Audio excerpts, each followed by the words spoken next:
You're making a piece about Chinatown for the Whitney Biennial that seemed to be a reflection of our relationship to China, to global economy and so on. How does all that reflect on your larger interests? Always when something is in a newspaper written about China coming and this shifting of the economic powers of the Asian countries to the Western world, I'm very interested to it. I always read it. I'm kind of like fascinated about it.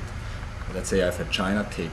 Well, this piece is not finished yet. This piece will be an army. The title is The Army. And that is an army with they have all the same body, they have different shoes and different heads. So they have all different mindsets. And that is, for me, the kind of interesting thing, that an army with different mindsets is not a working army, because when an army is not focused on a goal in a collective way, it's not really working. So I hate when more than 10 people stand together and one and the same. So I'm always very frightened of that. So when a group of people stands together and have the same goal, I think it's dangerous, it's strange. And in that case, that is this army what is not working, because all have different mindsets. And I'm also obsessed with, see, there are a lot of things. I mean, when I would have to explain why I do certain things, I would have to go to a shrink and go for years and figure out why I choose these bodies and these shoes, and it's just something I do out of my stomach.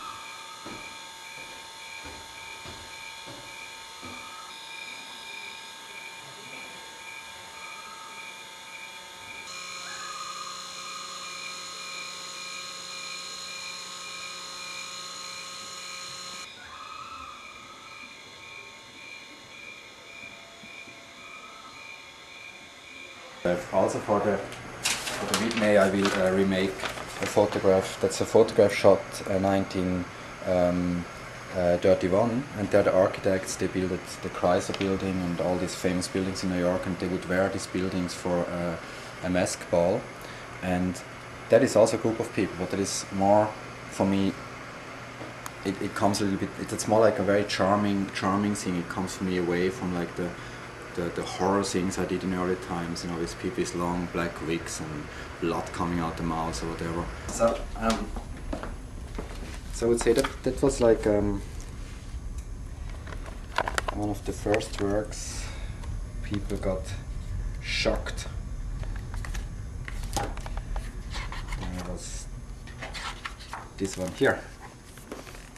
So I've been very fascinated there. I mean, you see, like, there's Massey Barney, there's Cindy Sherman, there's Ugo Rondinone on the breast. I mean, there are a lot of artists that have been fascinated in the time, and I try to make this, how can I call it, a mix of all these things in a mixed in a creature. And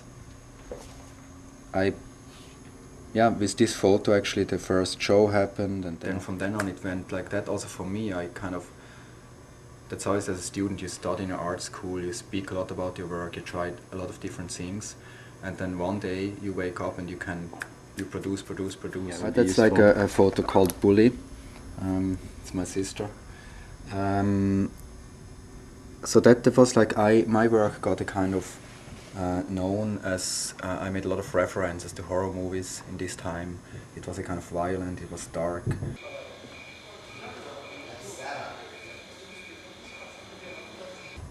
I made sculptures also. They're like all black, like kind of black painted motorcycle with angry films in there, and kind of wild works.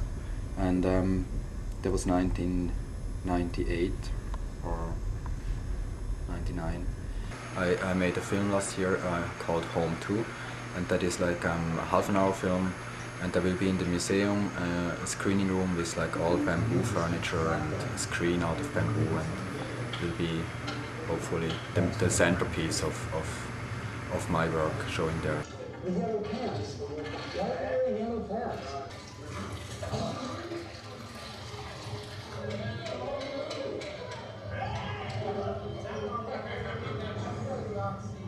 The movie is about a Western guy who walks through the world with Africa, Papua New Guinea, Japan, and he sees the world in a kind of naive way. So he would like go through it and speak with people and 2 years ago I made Home One, and Home One is also the same main character. It's my best friend here, Brian Kerstetter in New York. This film is like shot in Papua New Guinea, in Japan, in Switzerland, in New York, in many different countries, and there is this guy who like approaches the world with his kind of own mindset. Main story was in Papua New Guinea, and then in Japan, in Tokyo, in Osaka, in Switzerland. For example, here is in Africa. I don't understand it. I don't understand what I'm seeing. All these people and burning tires and black earth scorched. I need to find out what they're doing, what they think.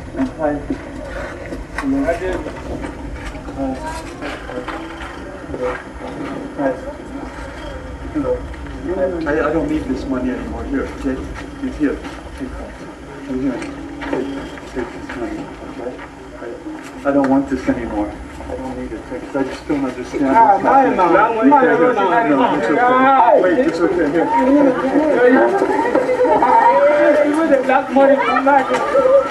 He would travel through the world and kind of like approaches this world in his own only mindset he has. And I mean, that's not something common. We all know. We go to Africa the first time and we are blown away of the different cultures. So we try to get along with our knowledge about our culture and try to kind of fit in there through like the communication, get mixed together more and to understand each other. I mean, that will be one of the biggest issues in future. Because I'm from Switzerland, when he goes in the mountains and meets this kind of guys up there, these Swiss traditional guys, and he takes the clothes away from them when they are drunk, and then he goes down to the town. He dances in the town, and then he goes back in a hotel and he forces some prostitute to wear the costumes and strip the costumes.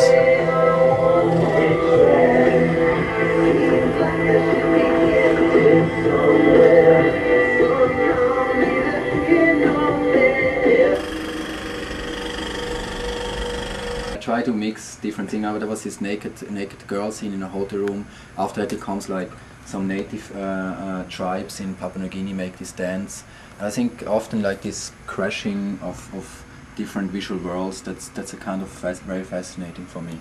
You can very easily open the door to my work, you can go in, but then maybe when you're inside you're a little bit confused and you can have different questions to it. Is this piece part of the show? No, this piece is like, actually I have it since 3 months in here, and it's like I would say it's like a good-looking art piece without an intellectual concept.